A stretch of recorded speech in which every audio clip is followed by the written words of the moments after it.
सभी हाथ जोड़ लें। मंगलाचरण से स्वाध्याय आरंभ करेंगे। ओम नमः सिद्धेभ्यः। ओम नमः सिद्धेभ्यः। ओम नमः सिद्धेभ्यः। ओंकारं बिंदु संयुक्तं नित्यं ध्यायन्ति योगिनः कामदं मोक्षदं चैव ओंकाराय नमो नमः। अविरल शब्द घनौघ प्रक्षालित सकल भूतल मल कलंका मुनिभिरूपासित तीर्था सरस्वती हरतु नो दुरितान्। अज्ञानतिमिरान्धानां ज्ञानाञ्जनशलाकया चक्षुरुन्मीलितं येन तस्मै श्रीगुरवे नमः। श्रीपरमगुरवे नमः। परम्पराचार्य श्रीगुरवे नमः। सकल कलुष विध्वंसकं श्रेयसां परिवर्धकं धर्म संबंधकं भव्य जीवमनः प्रतिबोधकारकमिदं शास्त्रं श्री पद्म पुराण नामधेयम्। अस्य मूल ग्रंथकर्तारः श्री सर्वज्ञ देवास्तुदुत्तर ग्रंथकर्तारः श्री गणधर देवा प्रतिगणधर देवास्तेषां वचनोऽनुसारमासाद्य श्री रविशेणाचार्य विरचितं सर्वे श्रोतारः सावधानतया शृण्वन्तु। मंगलम भगवान वीरो मंगलम गौतमो गणी मंगलम कुंद कुंदार्यो जैन धर्मोस्तु मंगलम। सर्वमंगल मांगल्यम सर्वकल्याणकारकम प्रधानां सर्वधर्माणां जैनम जयतु शासनम। बोलिए देवादिदेव आदिनाथ भगवान की जय। देवादिदेव मुनि सूरतनाथ भगवान की जय। देवादिदेव महावीर भगवान की जय। चौबीसों तीर्थंकर भगवान की जय। पंच परमेष्टि भगवान की जय। आचार्य श्री रविशेण आचार्य की जय। ये जो मंगलाचरण अपन करते हैं साधारणतः किसी भी ग्रंथ के स्वाध्याय से पहले अपन इसको कर सकते हैं। काफी पुराना है, किसी भी ग्रंथ के स्वाध्याय में कर सकते हैं क्योंकि इसमें मूलतः जिनवाणी के बारे में जिनवाणी के गुणों के बारे में है। और जिनवाणी किससे निकली है तो गणधर भगवान से भी पहले उनके परम गुरु यानी कि अब अरिहंत भगवान, तीर्थंकर भगवान, सभी का उसमें वर्णन आ जाता है। किसी दिन अपन इसका भी अर्थ कर लेंगे। जनरली जैसे अपन लोग भी घर पे बैठते हैं, कभी स्वाध्याय करना हो, ये सारी पूरी स्तुति ना भी आती हो अपने को, स्वाध्याय का मंगलाचरण ये वाला ना भी आता हो, तो सिंपल अपन नमोकार मंत्र और चत्तारी दंडक करके भी स्वाध्याय कर सकते हैं। बात यही है कि पहले स्वाध्याय शुरू करने से पहले अपन अपने आप को विनय में लाएं, पंच परमेष्टि के चरण में चलें और फिर स्वाध्याय अपन आरंभ करेंगे, है ना। तो ये उद्देश्य है उसका। पिछली बार अपन एक प्रश्न अपना था, नीरज जी आपने पूछा था, तो उसको अपन क्लैरिफाई कर लेते हैं। अपन ने ग्रुप में भी भेजा था। प्रश्न था सम्यक दर्शन के बारे में और देवगति आदि के बारे में कि सम्यक दर्शन कहाँ किसको हो सकता है। तो ये उसमें क्लैरिफिकेशन अपन कहाँ से ढूंढे। सबसे आसान है, छह ढाला में ये चार लाइनें आती हैं। छह ढाला में आता है, प्रथम नरक बिन षट भुजोतिष वान भवन षड नारी थावर विकल त्रय पशु में नहीं उपजत सम्यक धारी। तीन लोक तिहु काल माहि नहीं दर्शन सो सुखकारी। सकल धर्म को मूल यही इस बिन करनी दुखकारी। तो इसमें से अपने को अर्थ क्या समझ में आता है। पहले तो पंडित जी कह रहे हैं कि सारे प्रकार, लास्ट की दो लाइनें पहले अपन कहते हैं कि तीन लोक की बात कर लो, तीनों कालों की बात कर लो, सुख देने वाली वस्तु एक ही है, सो सम्यक दर्शन है। और सारे धर्म का मूल भी जो है यही सम्यक दर्शन है।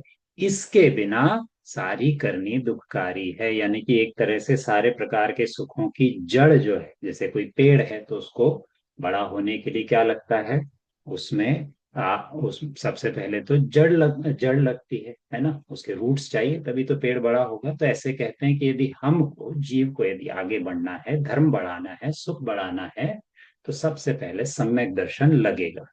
ये उनको देना था। साथ में पंडित जी ने अपने को शुरू में समझा दिया कि सम्यक दृष्टि कहाँ कहाँ जन्म नहीं ले सकता, अनुत्पत्ति, ऐसे करके उल्टा करके उन्होंने समझाया। तो उससे उल्टा अपन समझ लेंगे कि कहाँ कहाँ जन्म ले सकता है। तो पंडित जी ने कहा कि प्रथम नरक बिन, पहला नरक छोड़ दो, बाकी षड भू, षड भू यानी बाकी की छह भूमियां। अपन ने जब ब्रीफली बात करी थी त्रिलोक की, तो अपन को याद होगा जो अधोलोक है उसमें सात भूमियां हैं, और सातों भूमियों में नरक है ना। तो कह रहे हैं कि पहला वाला नरक तो छोड़ दो, उसमें बाकी के छह नरक जो हैं उसमें सम्यक दृष्टि जीव जन्म नहीं ले सकता। यानी सम्यक दृष्टि जीव को यदि नरक आयु का बंध हो गया है पहले से, तो वो फिर भी इस पहले नरक में जा सकता है। अपने पास दो सबसे प्राइम एग्जाम्पल हैं जो अपने को हमेशा याद रहते हैं। एक तो श्री कृष्ण का, कि वो सम्यक दृष्टि जीव है, आगे तीर्थंकर बनेंगे, सो वे हैं। दूसरा उदाहरण है राजा श्रेणिक का, वो भी नरक में है फिलहाल, और वो भी आगे चल करके तीर्थंकर बनेंगे। तो जो सम्यक दृष्टि जीव है वो नरकों में ज्यादा से ज्यादा पहले नरक तक जाता है, उसके आगे के नरकों में नहीं जाता। अब उसके अलावा सम्यक दर्शन बिना जीव और कहाँ जाता है, ज्योतिष व्यंतर और भवनवासी देवों में, तीन प्रकार के देवों में जीव, मिथ्या दृष्टि जीव ही जाते हैं। ये बात अलग है कि वहां पर जन्म लेने के बाद, ज्योतिषी व्यंतर या भवनवासी देवों में जन्म लेने के बाद कोई निमित्त मिल जाए उनको, कि किसी जिन दर्शन हो जाए, किसी का उपदेश हो जाए, या जाति स्मरण हो आए, और उसके बाद में उनको सम्यक दर्शन हो जाए, सो बात अलग है। बाकी सम्यक दृष्टि जीव यदि देवों में जन्म लेता है तो फिर वो कहाँ पे होगा, वैमानिक जीव बनेगा। डजन मीन कि जीव बिना सम्यक दर्शन के वैमानिक देव नहीं बन सकता, वहां भी बन सकता है, लेकिन यदि सम्यक दर्शन नहीं है तो यह ज्योतिषी व्यंतर और भवनवासी बनेगा ही।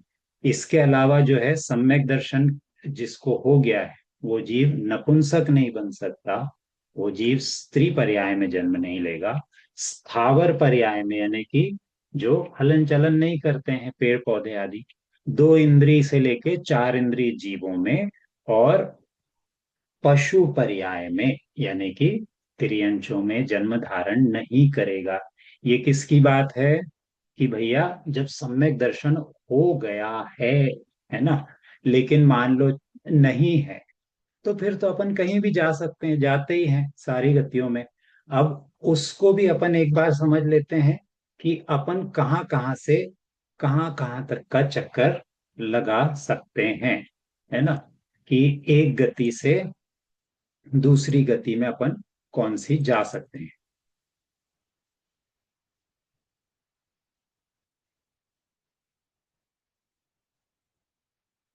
तो मान लीजिए कितनी गतियां हैं, चार गतियां हैं, है ना। नरक गति, तिर्यंच या पशु बल बोल लेते हैं अपन जिसको, मनुष्य गति, देव गति। ये भले उस ऑर्डर में है, लेकिन इसमें ये नहीं मानना कि देव गति सर्वोत्कृष्ट है। देव गति में हाँ सुख है, लेकिन सर्वोत्कृष्ट गति कौन सी मानी गई है, मनुष्य गति, क्योंकि उससे अपन तप करके मोक्ष तक में जा सकते हैं। तो ये चार गतियों के अलावा पंचम गति जिसको अपन बोलते हैं, वो यहाँ पे नहीं है इस पिक्चर में, वो है मोक्ष। अपना मेन उद्देश्य कहाँ है, मोक्ष जाने का। तो नरक गति का जीव जो है, वहां से जब उसकी आयु पूरी होगी, जब नरक के दुख उसने भोग लिए, उसके बाद उसके पास दो ही ऑप्शन है, या तो तिर्यंच में जन्म लेगा, पशु बनेगा, या मनुष्य बनेगा। नरक गति का जीव देव गति में नहीं जा सकता, है ना, या वापस से नरक में नहीं जा सकता, तुरंत अगले भाव के बाद चला जाए। फिर तिर्यंच गति से चारों डोर्स खुले हुए हैं, जैसा उस जीव का कर्म होगा उसके हिसाब से वो मनुष्य बन सकता है, देव बन सकता है, तिर्यंच या नार की। सेम चीज अप्लाई होती है मनुष्य गति में, कि यहाँ से अपने लिए चारों डोर्स खुलते हैं। कहो तो पांचवा डोर भी इसमें अपन जोड़ लेते, कि मोक्ष भी प्राप्त हो सकता है। तो मनुष्य और तिर्यंच के बीच में एक डिफरेंस जरूर आ जाएगा, कि मनुष्य गति से अपन मोक्ष की प्राप्ति भी कर सकते हैं, सही काल में जन्म लेंगे तो। देव गति से दो ही पॉसिबिलिटीज हैं, तिर्यंच योनि या मनुष्य योनि। अब तिर्यंच योनि कैसी, कि जो देव मिथ्या दृष्टि होते हैं, उनमें से जब देवों की आयु 6 मास की बच जाती है, तो उनको तो पता पड़ जाता है देवों को कि अब अपनी आयु इतनी ही बची है, सिर्फ इतना ही जन्म बचा है। तो देवों को बहुत ज्यादा संक्लेश होता है, बहुत दुख होता है, जो मिथ्या दृष्टि होता है। जो सम्यक दृष्टि होता है वो जीव तो शांत भाव धारण कर लेता है, कि ठीक अब इसके बाद की आयु बची है इतनी, आगे जाकर के और कर्म सुधारेंगे, संभवतः मोक्ष का प्राप्ति करेंगे। तो वो मनुष्य, वो देव जो है, वो तो मनुष्य में भी जन्म ले सकता है। लेकिन जो संक्लेश भाव आदि करता है, बहुत ज्यादा दुख आदि करता है, कि अब हमारे सुख खत्म होने वाले हैं देवगति के, तो ऐसा जीव स्थावर तक बन सकता है, यानी चाहो तो वो वनस्पति पेड़ भी बन सकता है, और बाकी के पशु गति में भी जन्म ले सकता है। तो ये पॉसिबिलिटी है। तो वेरी ब्रीफली ये टॉपिक चाहो तो अपन बहुत डिटेल में भी कभी कर सकते हैं, but very briefly these are the options, है ना, कि एक गति से अपन दूसरी गति में कैसे और कहाँ तक जा सकते हैं, है ना। अब उसके बाद वापस आते हैं, आज अपन सिर्फ कहानी को आगे बढ़ाएंगे। तो धन्यवाद अपन ने योगेन जी। पिछले बार, हाँ जी, धन्यवाद। धन्यवाद योगेन जी, आपने वो सवाल का ध्यान रखा और अच्छे से आपने उत्तर ढूंढ के लाया, उसके लिए धन्यवाद। ठीक ठीक, चलिए। तो आज अपन कहानी आगे बढ़ाएंगे। तो एक बार पिछले बार का रिकैप कर लें अपन। तो पिछली बार अपन ने जो चर्चा करी थी, चर्चा क्या करी थी, राक्षस वंश के बारे में अपन ने चर्चा शुरू करी थी। उसमें सबसे पहले अपन ने क्या देखा था, कि विद्याधर हैं, विद्याधरों में नमी विनमी को किसी समय पे विद्याएं मिली थी। उनसे पहले तो विद्याधर वंश चला, उसमें बहुत सारे राजा हुए। और फिर उसमें अपन ने आगे चल करके देखा था कि दो विद्याधर थे, जिनके बीच में उनके पिता से, पहले तो उनके दोनों के पिताओं के बीच में शत्रुता रही, है ना। उसके बाद उनकी शत्रुता दोनों में भी आई, कौन, सहस्त्रनयन और मेघवाहन, है ना। दोनों विद्याधरों में बहुत शत्रु था, लेकिन जब अजितनाथ भगवान के समो शरण में पहुंचे तो दोनों शांत हो गए। वहां पे अजितनाथ भगवान ने दोनों को उनके पूर्व भाव बताए, कि तुम किसी भाव में मित्र हुआ करते थे, दोस्त थे, और फिर बाद में किसी कारण से तुम दोनों में शत्रुता हुई। सो शत्रुता ऐसी हुई कि वो भवों भवों तक चलती आ रही है, एक दूसरे को मारे जा रहे हैं, काटे जा रहे हैं। और फिर फाइनली अब आए हो, इस जन्म में मनुष्य बने हैं, विद्याधर भी बने हैं, लेकिन वो दुश्मनी खत्म हो नहीं रही है ना। तो अब इससे अपने को क्या सीखने को मिलता है, उस बीच के भी बहुत सारे भाव अपन ने देखे थे, कि दो चीजें थी इंपॉर्टेंट उसमें हाईलाइट करने लायक, कि पहली चीज तो किसी से ऐसी शत्रुता करना नहीं कि जो भवो भवो तक चले। नहीं तो फिर अपने को कई बार समझ में आता है कि अपन लोग भी किसी को देख के ही एक नेचुरल डिसलाइक हो जाता है, एकदम नेचुरल लाइकिंग हो जाती है। ये कहीं ना कहीं अपने पूर्व भवों के परिणामों के ऊपर है, कि अपन ने पूर्व भव में एक दूसरे से कैसा व्यवहार किया था, क्या किया था। और दूसरी चीज, उन्हीं के भाव को अपन याद करें तो उसमें समझ में आता है कि जब उन्होंने एक दूसरे से शत्रुता रखी तो पहले तो नरक आदि में गए, पशु गति में गए, लेकिन कहाँ पे चीजें सुधरी, कि जब कहीं एक दूसरे से प्रेरणा लेकर के, या फिर किन्हीं मुनिराज के चरणों में उनको धर्म का उपदेश मिला, तो उन्होंने धर्म की क्रियाएं की, तपस्या की, तो कभी देव बन गए, फिर मनुष्य बन गए। तो अब ऐसे ही मेघ वाहन जो है वो मनुष्य पर्याय में आए, है ना। तो अपने फोकस का कैरेक्टर यहाँ पे कौन है? मेघ वाहन, क्योंकि उनके साथ अपन चलेंगे लंका नगरी। पिछले बार अपन ने लंका नगरी की बात करी थी। तो अब मेघवाहन के, जब पूर्व भाव की बात हो रही थी उनके और सहस नयन की कि आपकी शत्रुता क्यों है, ये सारी चीज सुनी गई। साथ में सगर चक्रवर्ती भी थे, तो वो किसी भाव में इन दोनों के गुरु थे ऐसा बताया गया। लेकिन उन्होंने क्या किया? उन्होंने किन्हीं मुनिराज को आहार दान दिया, जिसके फल स्वरूप आगे के भाव उनके सुधरते रहे, और अब कौन बने हैं? चक्रवर्ती बने हैं, सगर चक्रवर्ती, है ना। तो बैक टू मेघवाहन। मेघवाहन कौन है? विद्याधर हैं। और जब अजितनाथ भगवान से उन्होंने सारे अपने पूर्व भाव सुने, तो भगवान का समो शरण है। वहां उनके साथ में कौन बैठे थे? और देव बैठे थे। तो ऐसे ही कहते हैं, राक्षस जाति के जो व्यंतर देव हैं, उनके इंद्र भीम और सुभीम बैठे थे। अब भीम और सुभीम जो हैं, उसमें भीम इंद्र जो है, उसका मेघवाहन से पूर्व जन्म का कोई संबंध था, कि कभी तो इनका पिता पुत्र का संबंध रहा। तो उनको बड़ा आनंद आया इनकी सारी कथा सुन के, और फिर प्रेम भी उमड़ आया। तो भीम ने कहा कि मेघवाहन, तुम इस जन्म में बड़े अच्छे जीव बने हो। उनको ये भी समझ में आया कि अब चरम शरीरी तुम हो, यानी कि ये इस भाव से तुम आगे मोक्ष जाओगे। तो भीम ने क्या कहा कि तुम्हारा राज्य तो छिन गया है। जो विजयात पर्वत पर इनका राज्य था, उस पे सहस्त्रनयन ने कब्जा कर लिया था। तो इनसे कहा कि तुम अब हमारे साथ चलो। कहाँ चलो? तो अपन ने पिछले बार देखा था कि इनको लेकर के कहाँ गए? इनको लेकर के गए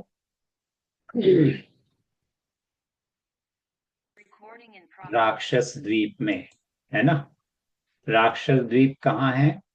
लवण समुद्र के बीच में, लवण समुद्र के बीच में, यानी कि अपने अपने भरत क्षेत्र के दक्षिण में, है ना। तो उसमें लवण समुद्र में कहते हैं कि बहुत सारे द्वीप समुद्र हैं जहाँ पे कि व्यंतर जाति के देव रहते हैं। उसी में उनको ये राक्षस नाम का द्वीप है, जहाँ पे राक्षस जाति के देव आदि रहते थे। लेकिन अब ये तो इंद्र हैं, इनके इनके अधीन है वो। तो इन्होंने वो जगह किसको दे दी? मेघवाहन को। और बताया कि इसी राक्षस द्वीप में, पहले तो ये जो पर्वत है त्रिकुटाचल पर्वत है ना, तीन कूट है उसकी, दिख भी रही है अपने को। और उसके बेस में जो है लंका नगरी है। तो वो लंका नगरी भी उन्होंने मेघवाहन को दी थी। और ये जो नीचे दिख रहा है ये भी इंपॉर्टेंट है। सो ये नगरी भी उन्होंने उस मेघवाहन को ही दे दी। किसने? भीम इंद्र ने, है ना, जो देवों का इंद्र था। और इस नगरी का नाम है अलंकारोदय। बाद में और भी नाम से आता है, या कई जगह पे इसका नाम आता है पाताल लंका, यानी कि ये नेचुरल कंस्ट्रक्शन ही था। उसके नीचे में दूसरा छोटा नगर है ना। तो ये किस लिए दी थी? वहीं पे ग्रंथ में कहते हैं कि जो इंद्र हैं वो मेघवाहन को बताते हैं कि मान लो कभी शत्रु का आक्रमण हो जाए अपने ऊपर, कभी अटैक हो जाए, तो इस जगह में तुम सुखी रह सकते हो, सुरक्षित रह सकते हो। तो ये दोनों चीजें, लंका नगरी और अलंकारोदय नगरी या फिर पाताल लंका, ये दोनों जगह उन्होंने दे दी। साथ में उन्होंने क्या दिया? इंद्र भीम ने उनको राक्षसी विद्या भी दी, और एक विमान भी दिया। सो उस कामग नाम के विमान पर बैठ करके अ, मेघवाहन, और मेघवाहन के साथ साथ उनके बहुत सारे मित्र, यानी कौन? और बहुत सारे विद्याधर जो घर परिवार वाले होंगे, उनके मित्र होंगे, वो सारे के सारे, जिनको अभी पहले तो उनके नगर से निकाल दिया गया था, तो ये सभी लोग जो हैं चले कहाँ पर? लंका नगरी की ओर। और सारे बाजे गाजे के साथ पहुंचे लंका नगरी में। लंका नगरी में सबसे पहले जाकर के मेघवान ने क्या किया? वहां पे जिन मंदिर था, भगवान की वंदना की, और फिर मंगल द्रव्य आदि लेकर के अपने अपने महलों में जाकर के रहने लगे। अब पहले तो राज्य मिल गया, अब राजा हैं तो राजा की रानी भी होनी चाहिए। तो मेघवाहन को किन्नर गीत नाम के नगर के राजा थे रतिमयूख, और अनुमति नाम की रानी, उनकी कन्या थी सुप्रभा। अपने को इजी करने के लिए एक ही नाम याद रखें अपन, सुप्रभा नाम की उनकी रानी हो गई। अब उनका विवाह भी हो गया राजा मेघवाहन का। इसके बाद मेघवाहन के यहाँ पर एक पुत्र भी हुआ जिसका नाम था महारक्ष, है ना। अब महारक्ष नाम के, या महाराक्षस भी कहते हैं उसको कहीं कहीं पर, ये उनका पुत्र हुआ मेघवाहन का। अब ऐसे ही बहुत समय बीत गया, राज बहुत अच्छा चल रहा है मेघवाहन का। फिर कभी उनको ध्यान आया कि अरे, अजितनाथ भगवान का समोशरण तो अभी भी चल रहा है, हम भगवान के दर्शन करने चलते हैं। वहां गए, अजितनाथ भगवान के समोशरण में भगवान की वंदना की, अपने स्थान पर बैठ गए। अब यहाँ पे मेघवान बैठे हैं, साथ में सगर चक्रवर्ती हैं। सगर चक्रवर्ती ने भगवान अजितनाथ से पूछा, क्या प्रश्न पूछा, कि हे भगवान, आपके जैसे और कितने तीर्थंकर होंगे, मेरे जैसे और कितने चक्रवर्ती होंगे आदि। यानी कि सगर चक्रवर्ती के प्रश्न के माध्यम से ग्रंथ में अपने को किसके बारे में बताया गया है, 63 शलाका पुरुषों के बारे में सगर चक्रवर्ती ने प्रश्न पूछा। काफी डिटेल में वर्णन है। अपन उस चीज को कथानक पे जाने के लिए शॉर्ट में अपन बता दें कि अजितनाथ भगवान ने जो उत्तर दिया कि मेरे पहले आदिनाथ भगवान या ऋषभ देव हो चुके हैं तीर्थंकर, मैं दूसरा तीर्थंकर हूँ अजितनाथ। और कितने तीर्थंकर होते हैं, 24, तो मेरे बाद 22 तीर्थंकर और होंगे। तो कुल 24 तीर्थंकर, 63 शलाका पुरुषों के बारे में बेसिकली भगवान ने बताया। तो कौन कौन होते हैं 63 शलाका पुरुषों में, 24 तीर्थंकर, 12 चक्रवर्ती, 9 नारायण, 9 प्रति नारायण, और 9 बलभद्र, है ना। ये बहुत आसानी से अपने पहले भी बात करी है, याद रखेंगे अपन इसको। इसमें अब नारायण प्रति नारायण ये तो पेयर हो गई, और बलभद्र जो होते हैं वो नारायण के भाई होते हैं, यानी तीनों लोग, तीनों जो है एक साथ ही होते हैं, है ना, किसी भी समय में। बाकी ये है कि दो अलग अलग नारायण आपस में नहीं मिलते, दो अलग अलग चक्रवर्ती आपस में नहीं मिलते, यानी उनका काल सेपरेट होता है ना। तो ये सारे मिलाकर के 63 शलाका पुरुषों के बारे में भगवान ने सभी को वहां पे समोशरण में बताया। अब ये सारी चर्चा हुई, ये सब कुछ सुन करके मेघवाहन वैसे वहां पे बैठे थे। उन्होंने ये भी सुना कि जैसे अभी तीर्थंकर हुए, आगे अवसर्पिणी काल, अभी तो अवसर्पिणी में हुए, ऐसे ही उत्सर्पिणी काल में भी भरत और ऐरावत में 63 शलाका पुरुष होंगे। अब ये सारी चर्चा सुनी तो मेघवाहन के मन में विचार आया। मेघवाहन के मन में विचार ये आया कि देखो, भगवान ने कितने महान महान पुरुषों की बातें करी हैं, हम तो उन 63 शलाका पुरुषों में भी नहीं, है ना। और उसके बाद भी अभी तो दूसरे तीर्थंकर का ही काल चल रहा था, लेकिन मेघवाहन के मन में देखो कितना अच्छा विचार आया कि कहाँ इतना सुनते हैं कि भरत चक्रवर्ती इतने वैभवशाली थे, भगवान आदिनाथ थे, उनके पुत्र 100 पुत्र थे, भरत चक्रवर्ती की कितनी हजारों रानियां थी। ये सारा वैभव कहाँ देखने को मिल, कहाँ रहा, किसका रहा। और जो उनके साथ भी थे, सो भाई बंधुओं का प्रेम कितने समय तक चलता है।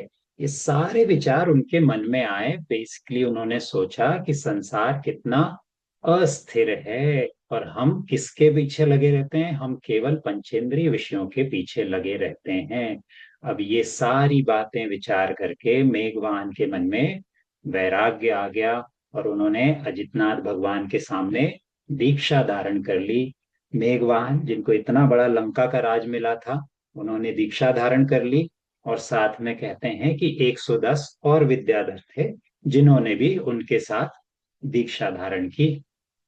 अब मेघवाहन निकले और उन्होंने राज्य ऑब्वियसली अपने पुत्र को दिया, तो महारक्ष लंका के नए राजा बन गए।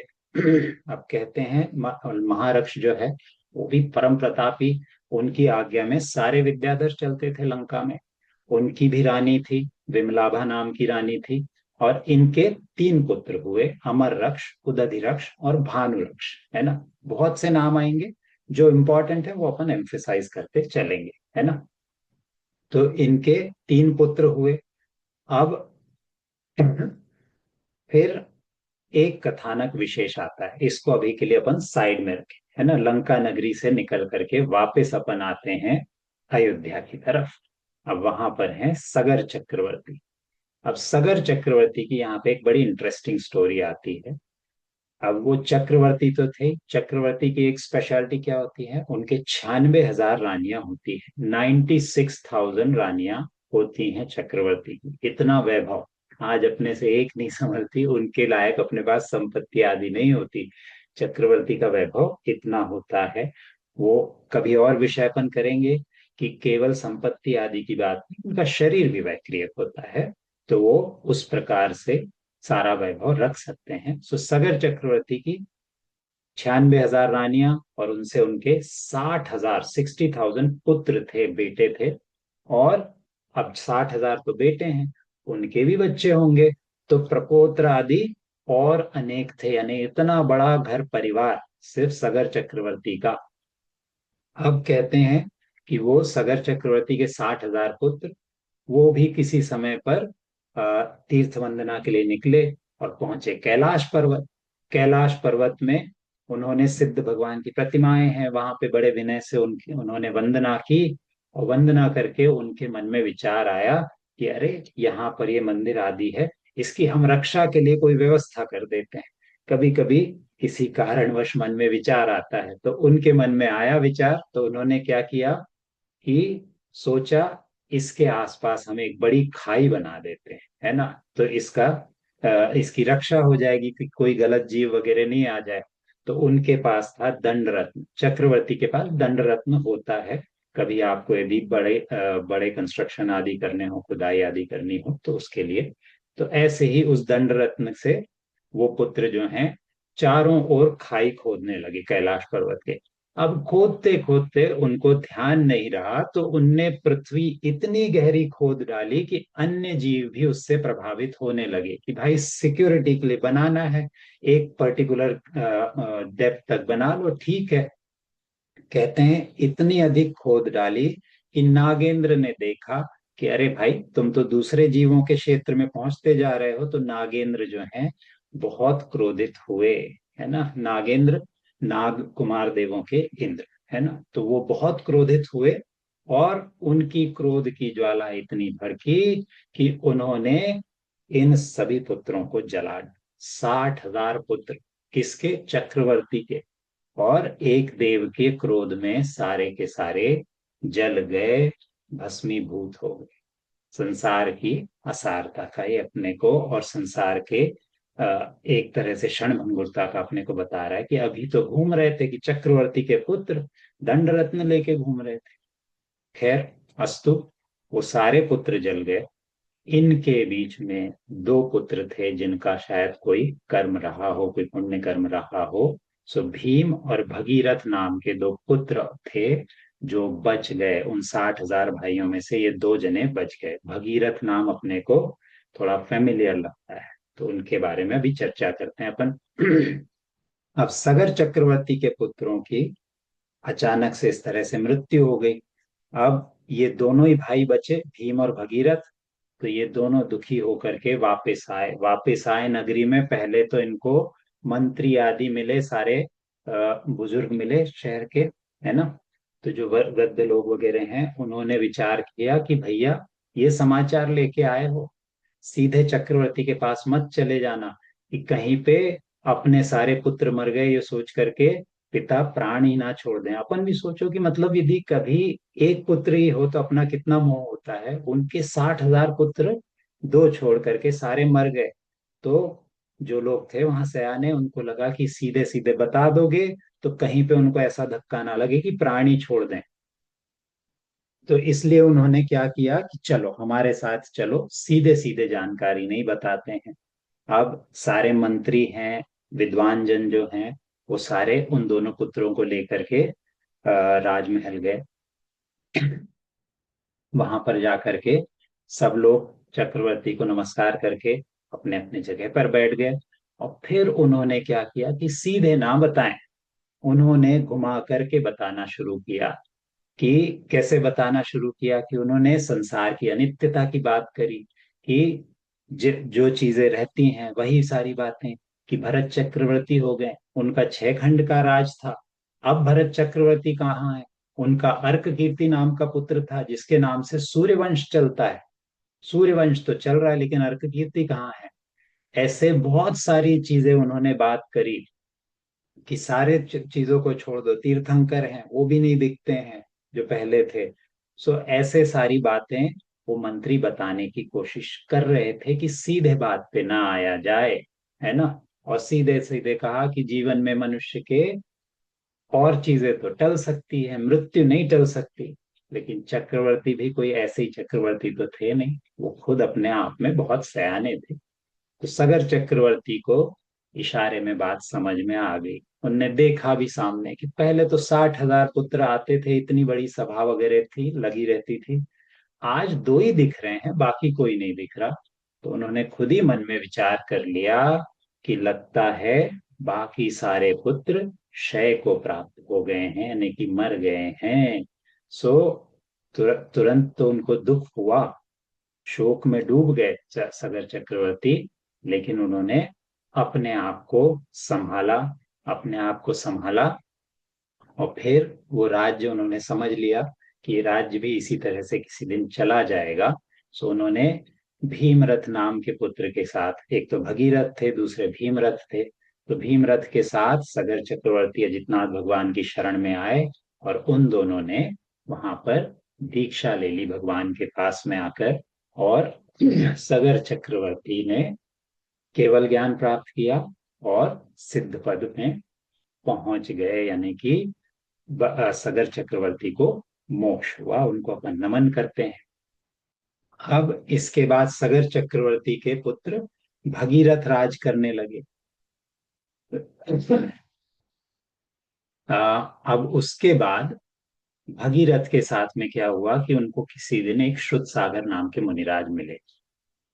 उन्होंने उनसे पूछा कि महाराज, हमारे पिता के को एक सारे पुत्र जो हैं या हमारे जो भाई हैं, जो 60,000 भाई थे, हम दोनों को छोड़ करके बाकी क्यों मरण के लिए को प्राप्त हो गए, कैसे वो मर गए और हम कैसे बचे? ज्यादा आश्चर्य की घटना तो ये कि सब मर गए तो हम क्यों नहीं मरे, है ना। तो अब ये सारा कहा तो उन्होंने बताया कि देखो, अब उनके पूर्व भाव में अपनी बहुत सारी कथाएं ऐसे पूर्व भाव वगैरह में आएंगी, है ना। बहुत शॉर्ट में कहें तो ये हुआ था कि किसी एक गांव में एक बार चतुर्वेद संघ, है ना, यानी मुनिराज का संघ जो है, वो सम्मेद शिखर की वंदना के लिए जा रहा था। अब कोई रास्ते में अंतिक नाम का गांव पड़ा वहां पर। अब उस अंतिक नाम के गांव के लोग जो है, वो मुनियों आदि को मानते नहीं थे, जानते भी नहीं थे। सो उन्होंने क्या किया, देखा कि अरे नंगे बाबा चले और पता नहीं कहाँ चले ये सब लोग। सो उन्होंने सारे संघ की खूब हंसी उड़ाई।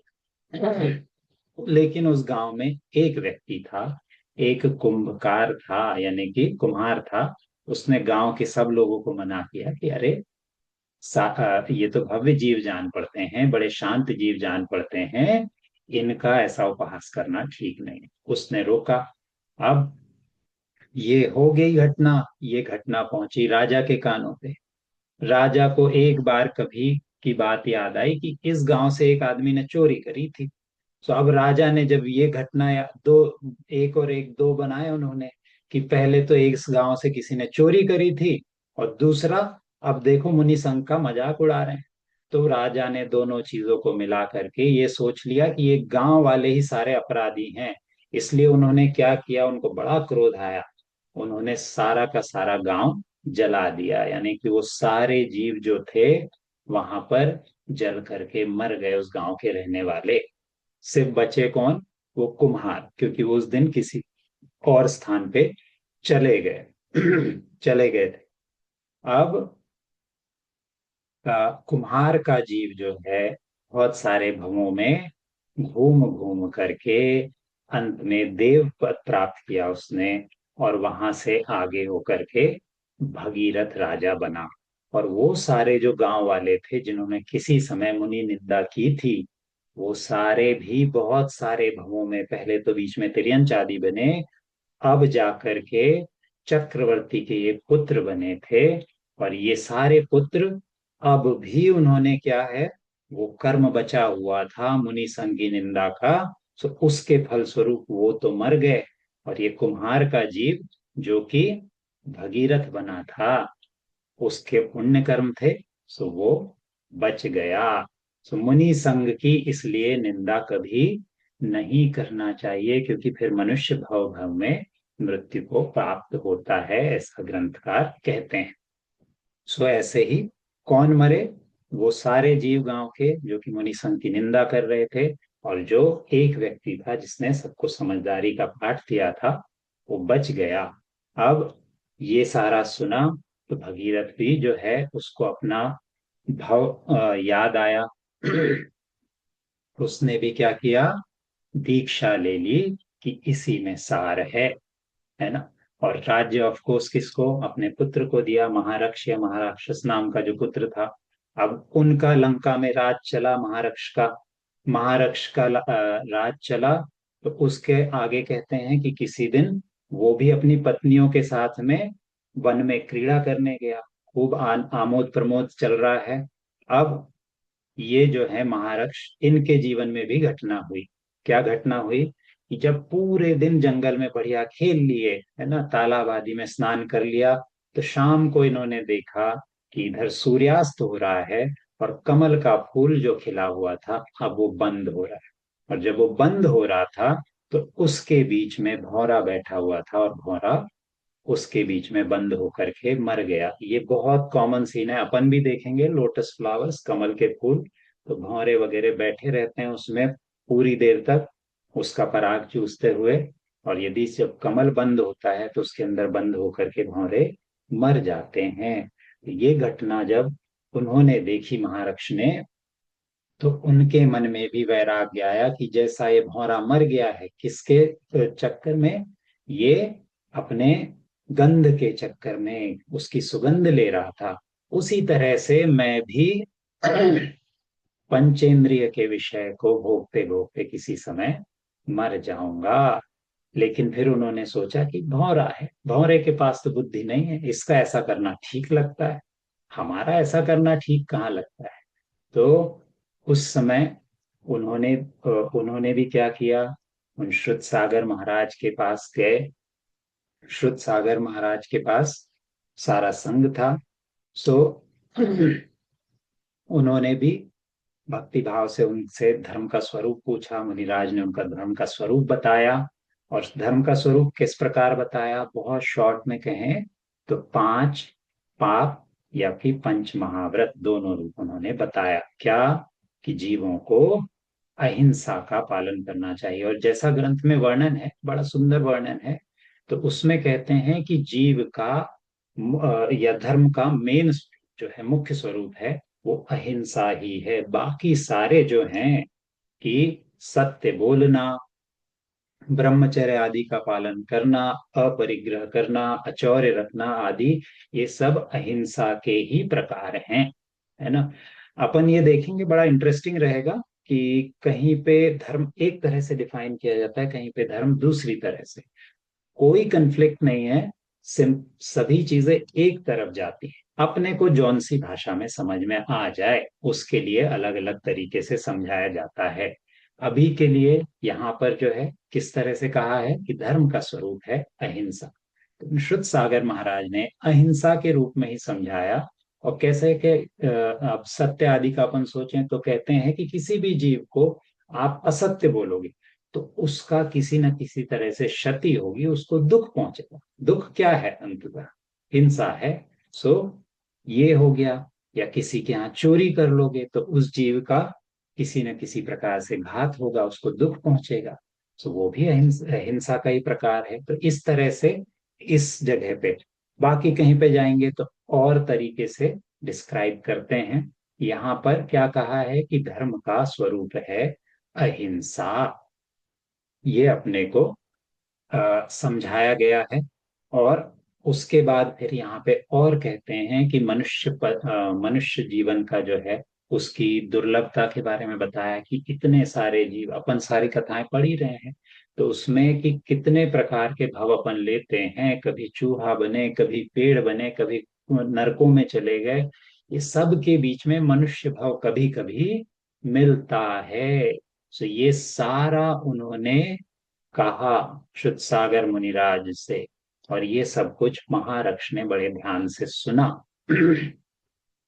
अब उसके बाद उन्होंने क्या कहा कि सारी कथानक बताई, और उनके पूर्व भाव का भी बताया कि तुमने कभी जिनेंद्र भगवान की बड़े मन से स्तुति की थी, उस पुण्य के फल स्वरूप आकर के तुम ये विद्याधरों के राजा बने हो। तो अब ये सारी कहानी कह दी मुनिराज ने, और उसके बाद उन्होंने कहा कि ये सब तो ठीक है, लेकिन 8 दिन का तुम्हारा जन्म बचा है। 8 दिन का जन्म उन्होंने बताया कि अब सिर्फ 8 दिन की आयु बची है। यानी राजा कहानी सुन रहे थे बहुत अच्छे से, ध्यान से धर्म ध्यान सुन लिया, पूर्व भाव की भी कहानियां सुन ली। अब बताया कि 8 दिन तो बचे हैं जीवन में, करोगे क्या? इसलिए अब भोगों की अभिलाषा छोड़ो और अपने शांत भाव को धारण करो। तो अब ये बात जब उन्होंने सुनी कि मेरी आयु तो सिर्फ 8 दिन की बची है, तो उनके मन में इसलिए खेद नहीं हुआ कि मैं 8 दिन में मरने वाला, उन्होंने उनके मन में इसलिए जरूर एक बार को खेद हुआ, उनको दुख इस बात का हुआ कि संसार चक्र में अभी भी मुझे और भाव धारण करने, क्योंकि मुनिराज ने ये तो कहा नहीं था कि अब तुम मोक्ष जाओ। तो वो जान करके उनको खेद अवश्य हुआ, लेकिन उन्होंने भाव संभाले और तुरंत क्या किया, अपना अमर रक्ष नाम का जो बेटा था उसको राज्य दिया, और भानुरक्ष नाम के बेटे को युवराज बनाया, और स्वयं जो है समाधि के साथ बैठ गए, और समाधि पूर्वक उन्होंने मरण किया। वो फिर देवगति में उनका जन्म हुआ। अब ये महारक्ष का कहानी हो गई। उनके बेटे अमर रक्ष आए। अमर रक्ष ने अ, उनका भी विवाह हुआ, उन्होंने आगे राज्य किया। कहते हैं उनके उनके बहुत सारे पुत्र हुए, 10 पुत्र हुए, 6 पुत्रियां हुई। ऐसे ही उनके भाई भानुरक्ष के भी 10 पुत्र और 6 पुत्रियां हुई। और इन सब ने, अब ये 10+6, 10+6 क्यों बताया, क्योंकि यहाँ पे कोइंसिडेंटली उसके बाद ये बताया कि हर किसी के नाम से उन्होंने नगर बसाए थे। यानी लंका तो हो गई, लंका के आसपास में और भी रहे होंगे सारे आइलैंड्स, तो वहां सब भी नगरियां बसाई गई, है ना। यानी एक आइसोलेशन में तो रहते नहीं अपन, बहुत सारे द्वीप थे वहां पे। इन सब के जो पुत्र हुए थे, पुत्रियां हुई थी, उनके नाम पे द्वीप बसाए गए वहां पे। अब लोग बढ़ ही रहे थे, तो उनके नाम से अनेक नगरों की रचना हुई। उसके बाद जैसा परिपाटी में चल रहा था, ये दोनों भाइयों ने भी अपने पुत्रों को राज्य दिया और खुद दीक्षा लेकर के सिद्ध पद को प्राप्त हुए, मोक्ष प्राप्त कर लिया। अब ये सारी कहानी इसी प्रकार चल रही है। फिर इसी कुल में एक राक्षस नाम का महाप्रतापी राजा हुआ।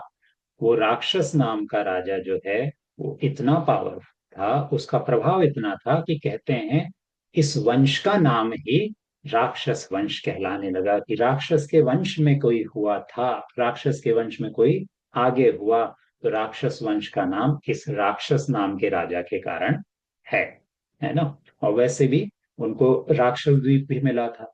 तो ये दोनों तीनों चीजें मिलके राक्षस वंश बन गया, है ना। ऐसा नहीं है कि ये कोई राक्षस थे सींग आदि वाले, ये सारे विद्याधर मनुष्य थे। सो ऐसे ही, यानी भीम सुभीम के द्वारा दिए गए उस राक्षस द्वीप पर राक्षस वंश वाले आगे बढ़ते रहे। अब ये सारा कथानक हुआ। ग्रंथ में बहुत सारे राजाओं के नाम दिए हैं, जो कि गौतम गणधर राजा श्रेणिक को बता रहे हैं कि राक्षस वंश में कौन कौन हुए।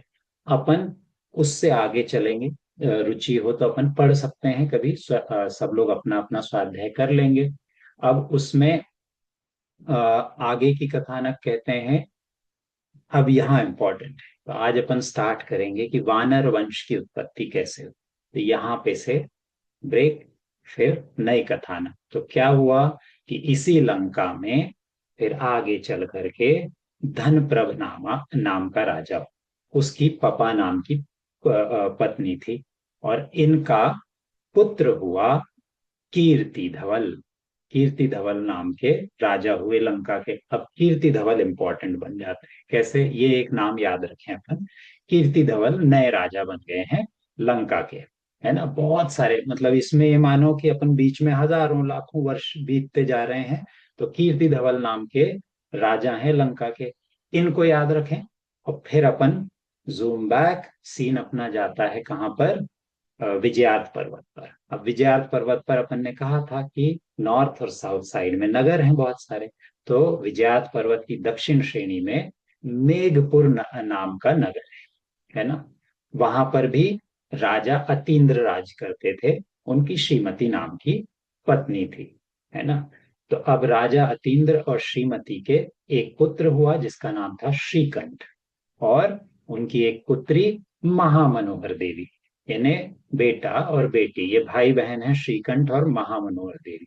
श्रीकंठ नाम अपन याद रखें, है ना, ये बड़ा इंपॉर्टेंट है अपने कथा के लिए। अब ये एक परिवार हो गया। ऐसे ही दूसरा नगर है रत्नपुर नाम का नगर, उसमें पुष्पोत्तर नाम का विद्याधर राज्य कर पुष्पोत्तर नाम के विद्याधर राज्य कर रहे हैं। और उनकी पद्माभा नाम की पत्नी, उनकी पत्नी से उनको पद्माभा नाम की बेटी हुई, और पद्मोत्तर नाम का पुत्र हुआ, है ना। तो उधर के नगर में भी भाई बहन है, इधर के नगर में भी भाई बहन है। वहां पे हैं श्रीकंठ और महामनोहर देवी, और इधर भाई बहन कौन है, पद्माभा और पद्मोत्तर। अब ये दोनों तरफ भाई बहन की जोड़ियां।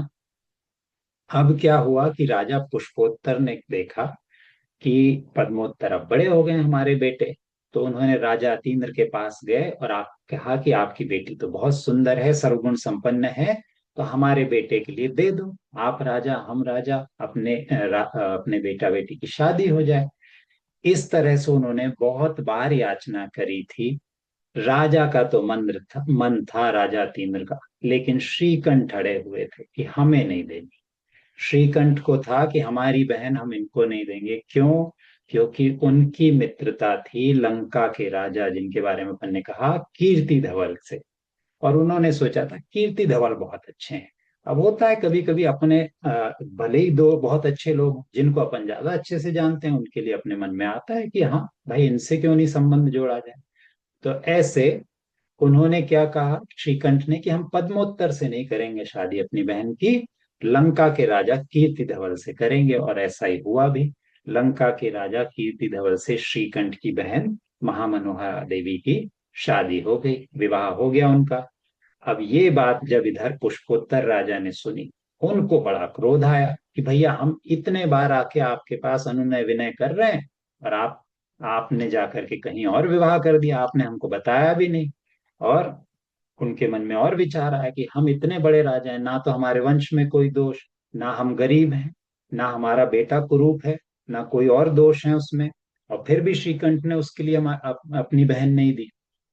तो अब ये क्या हो गया, ऐसे कई बार संबंध आदि में खटास आ जाती है, तो उनमें शत्रुता हो गई, है ना। उनके मन में तो शत्रुता थी कि श्रीकंठ ने अपनी बहन नहीं। अब कहानी थोड़ी सी आगे बढ़, क्या हुआ कि श्रीकंठ जो है विद्याधर है, तो उन्होंने अपना विमान लिया और अकृत्रिम प्रतिमाओं की वंदना करने के लिए वो सुमेरु पर्वत पर चले, है ना। सुमेरु पर्वत पे अपने विमान से जा रहे हैं, विद्याधर हैं तो विमान है उनके पास। अब वो जा रहे हैं, और दर्शन करके जब लौट रहे थे तो क्या हुआ, उनके कानों में बड़ा सुंदर संगीत आया, बड़ी सुंदर आवाज आई। तो वो आवाज सुन करके कि इतना सुंदर कंठ, इतना अच्छा कौन गा रहा है। अब वीणा के स्वर भी आ रहे हैं, गाने के स्वर भी आ रहे हैं। तो उन्होंने सारे तरफ देखा, तो राजमहल के आंगन में बैठी हुई राजकुमारी पद्माभा गीत गा रही है। राजकुमारी पद्माभा कौन, वही जिनके भाई के लिए अपनी बहन नहीं दी थी। अब ये वहां पर अपने विमान में खड़े खड़े उसको देखने लगे कि वाह कितना सुंदर गाती है। उतना ही नहीं, उनके रूप सौंदर्य पे भी मोहित हो गए। अब पद्माभा ने भी उसी समय देखा कि ऊपर कोई विमान आया हुआ है। उन्होंने भी इनको देखा, तो उनका मन भी श्रीकंठ में लग गया। तो यानी इन दोनों की दृष्टियां मिली और दोनों को आपस में प्रेम हो गया। दोनों ने लगभग मन बना लिया कि विवाह करेंगे या जीवन साथी बनाएंगे। तो इन्हीं को अभी ये विचार नहीं आया कि अपने परिवारों के बीच में इतने अच्छे संबंध नहीं हैं। अब दोनों के बीच में प्रेम हो गया। तो श्रीकंठ ने क्या किया, पद्माभा को अपना विमान नीचे उतारा और कहा कि अभी चलते हो तो चलो। और दोनों के बीच में फिर प्रेम है तो प्रेम है। दोनों चले साथ में। दोनों ने आपस में मन ही मन में एक दूसरे का वर्ण कर लिया था। अब ये दोनों तो चल दिए विमान से। उधर नगर में खबर फैली कि राजकुमारी जी को कोई विमान में उठा करके ले जा रहा है। अब ये लेकर के चले, तो उधर में नगर में तो हाहाकार मच गया। सारे लोग इनके पीछे भागने लगे। अब पुष्पोत्तर जो है, जो पद्मावा का पिता था, वो राजा तो बहुत क्रोधित हुआ। वो श्रीकंठ के पीछे भागे। वो भी तो विद्याधर थे, उनके पास भी विद्याएं थी। तो अब ये उनके पीछे भागे। आकाश के बीच में श्रीकंठ चले जा रहे हैं। अब उन्होंने देखा कि पीछे से पुष्पोत्तर आ रहे हैं, तो उनको भी, श्रीकंठ को रियलाइज हुआ कि ये भी कोई कम थोड़ी है। ये भी विद्याधर है, राजा हैं, हम तो राजकुमार हैं, अभी तो हमारे पास पूरा राज्य भी नहीं आया है।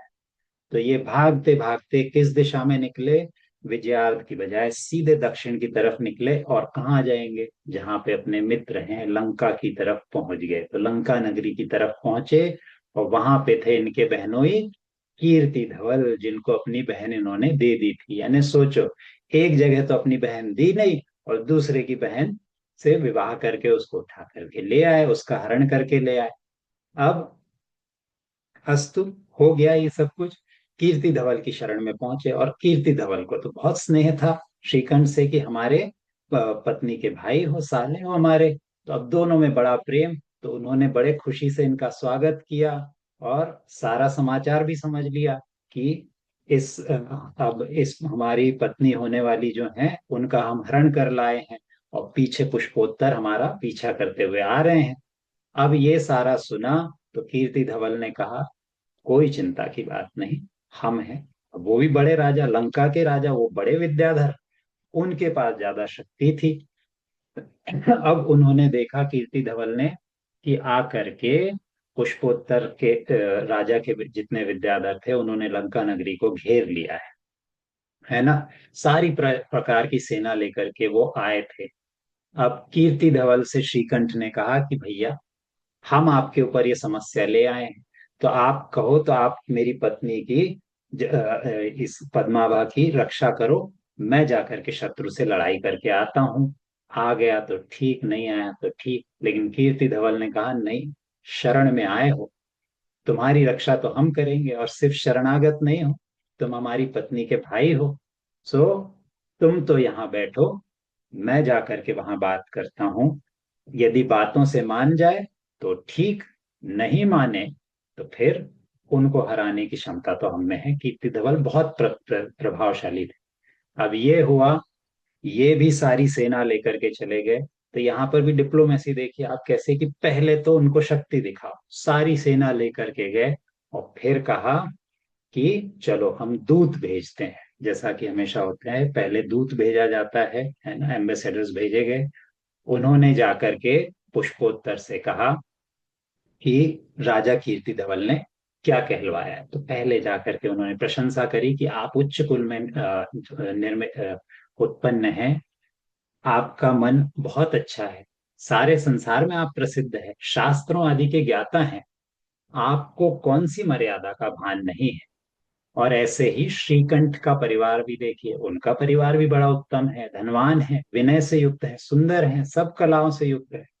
अब आपकी कन्या उनके लिए सब तरह से योग्य है, और दोनों का आपस में प्रेम भी है। तो अब दोनों तरफ की सेनाओं को लड़ा करके लोगों को मारने में क्या अर्थ है, इसकी बजाय दोनों का विवाह यदि आप स्वीकार कर लेते हैं तो ये बहुत अच्छा होगा। ये इधर से दूत ने कहा। इतनी देर में वहां पे जो पद्मावा बैठी हुई थी, पुष्पोत्तर की बेटी, वो भी कहाँ शांत थी, उसके मन में भी चिंता थी। तो उसने अपने तरफ से एक दूती को भेजा, उसने भी अपनी तरफ से पिता के लिए मैसेज भेजा। अब दूती ने आके कहा कि हे पिता, आपके चरणों में नमस्कार है, लेकिन आप जिसके ऊपर क्रोधित हो रहे हैं श्रीकंठ, उसका इसमें अपराध नहीं है। उसको तो मैंने ही प्रेरित किया था, मैंने ही ये सारी बात की शुरुआत की थी, प्रेम मुझे पहले हुआ था। अब उसने ऐसा कहल कहल भिजवाया और कहा कि जैसे अपनी कुल परंपरा है कि जब किसी के मन में कोई हो तो दूसरे से संबंध आदि नहीं किया जाता, तो यदि आप ही बताइए कि इसमें मैं क्या कर सकती हूँ, जैसा आप बताएंगे वैसा मैं करूंगी। पिता से कहला दिया। अब ये दोनों तरफ के जो हैं दूतों का मैसेज उसको मिला, पुष्पोत्तर राजा को। तो उसने विचार किया कि जितने भी गुण होने चाहिए, मैं अपने यदि बेटी का विवाह करता तो वो सारे तो हैं श्रीकंठ में, है ना। और इतना ही नहीं, एक बार को गुणों को भी अपन इग्नोर कर दे, तो अब वो जिसकी शरण में आया वो बहुत बलवान है। इनको भी रियलाइज हुआ कि इनसे जीता तो नहीं जा सकता। तो अब इस विषय में क्या कर सकते हैं। तो उन दोनों ने उन राजा ने अपनी स्वीकृति दे दी, और उन दोनों का विवाह हो गया, श्रीकंठ और पद्माभा का, है ना। अब ये विवाह हो गया है। अब दोनों का विवाह हुआ, बड़े आराम से लंका में रह रहे हैं। इन कब तक रहते। तो और एक दिन कीर्ति धवल ने श्रीकंठ से कहा कि भैया विजयार्द वापस जाओगे, वहां पे बहुत सारे बैरी तुमने बना लिए, तो कितना समय सावधानी से निकालोगे, हमेशा मन में कुछ खटपट बनी रहेगी। इसलिए तुम यहीं पर स्वेच्छा से जो स्थान चुन लो, वहां पर राज कर सकते हो। फिर उन्होंने क्या कहा, उन्होंने अपने एक मंत्री को बुलाया, आनंद नाम के मंत्री, और उन्होंने आनंद से कहा कि आप हमारी सारी ज्योग्राफी, हमारा राज्य जानते हो।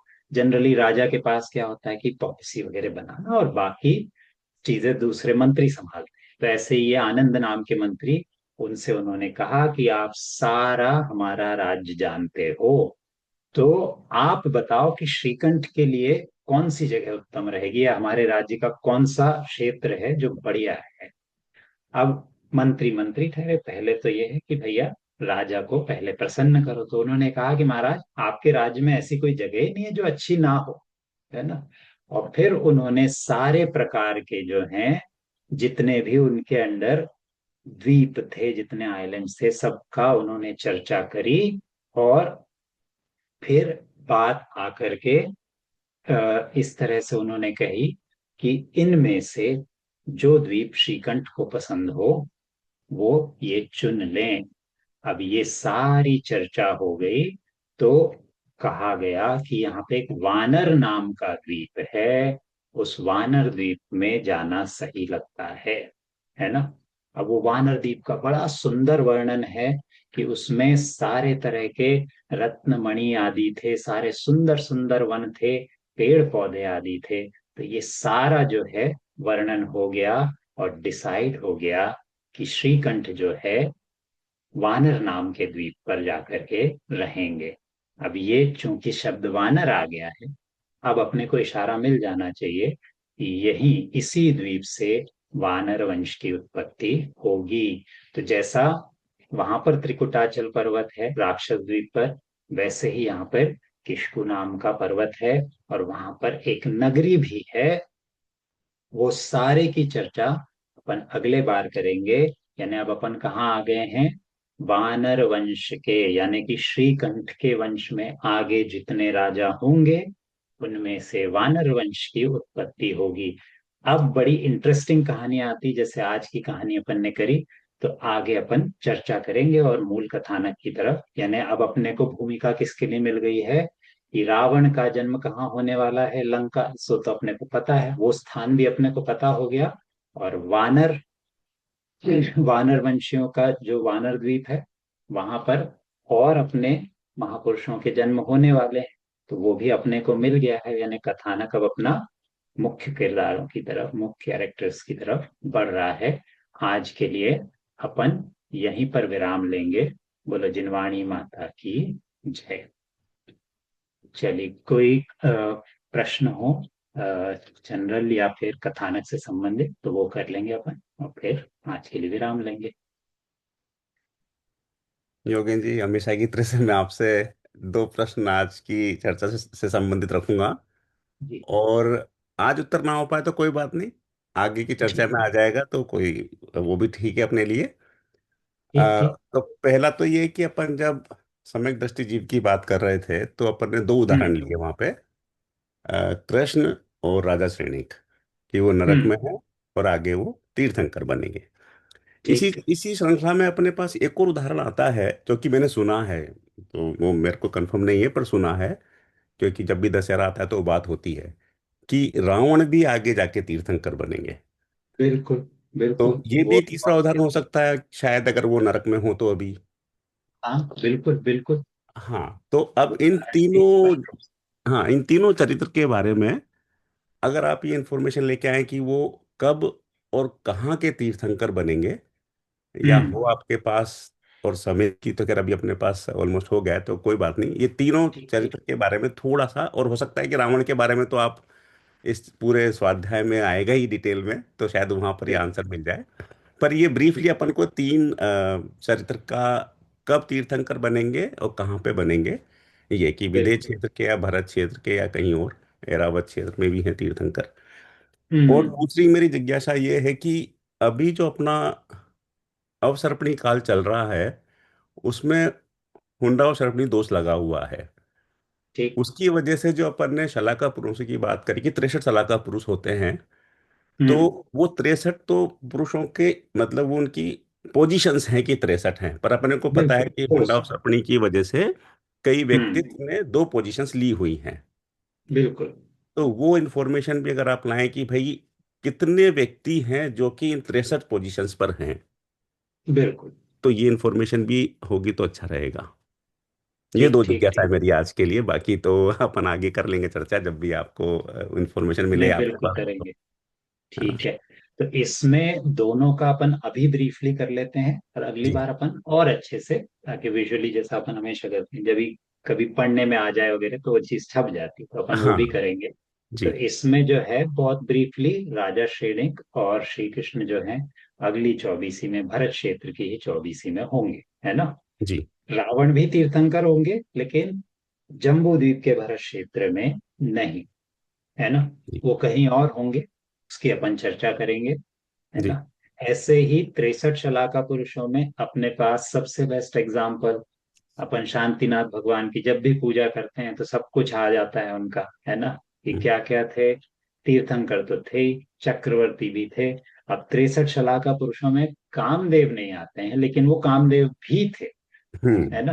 वैसे बहुत सारे पदों के धारी ऐसे ही और भी थे, तीर्थंकर आदि, उनकी अपन चर्चा करेंगे। कुल मिलाकर के 63 जो हैं वो पोस्ट हैं, डेजिग्नेशन हैं, एक तरह से मान लो। करेक्ट, नॉर्मली सारे अलग अलग व्यक्ति होते हैं, है ना। 63 लोग भी होंगे, 63 ये शलाका पुरुषों की पोजीशन भी होंगी, लेकिन इस काल में वैसा नहीं हुआ है बिल्कुल ना। तो वो बिल्कुल। सारा भी अपन अगली बार में चर्चा कर लेंगे, है ना।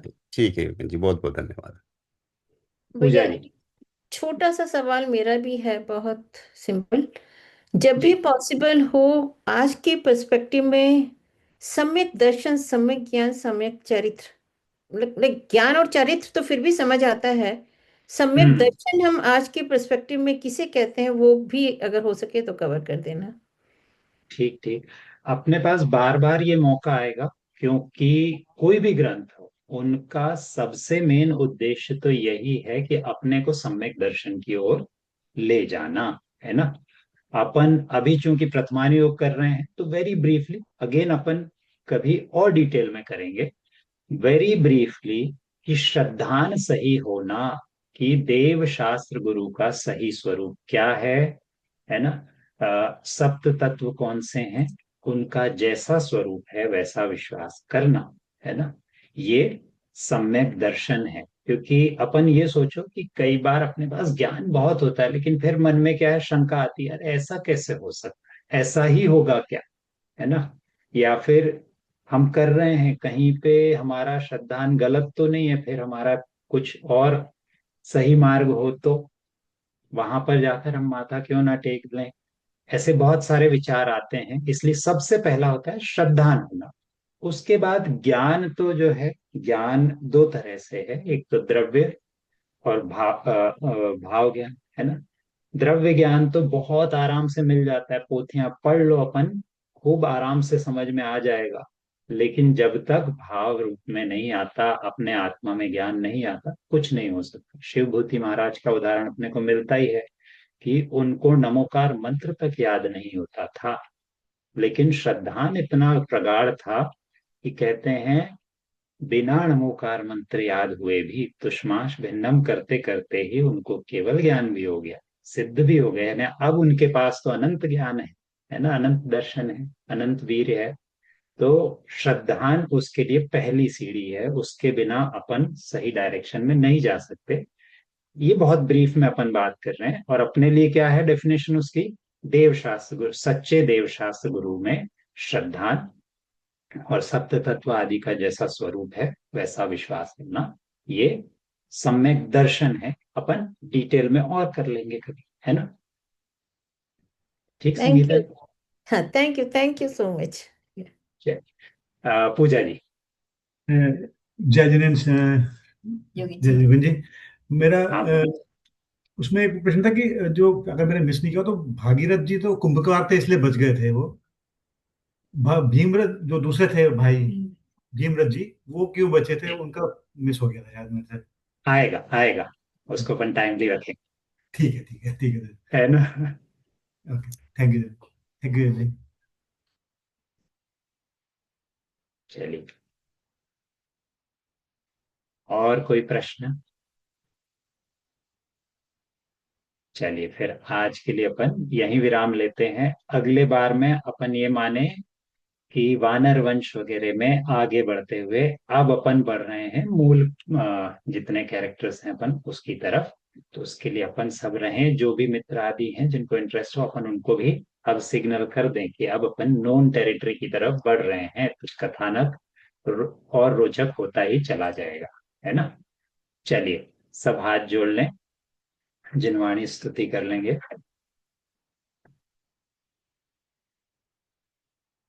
वीर हिमाचल तेनिक सी, गुरु गौतम के मुख कुंड ढरी है।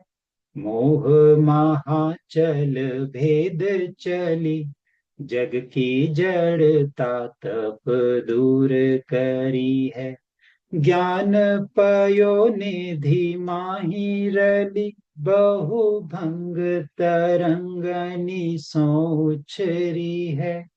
ताशुचि शारद गंग नदी, प्रतिमय अंजलि करी शीश धरी है।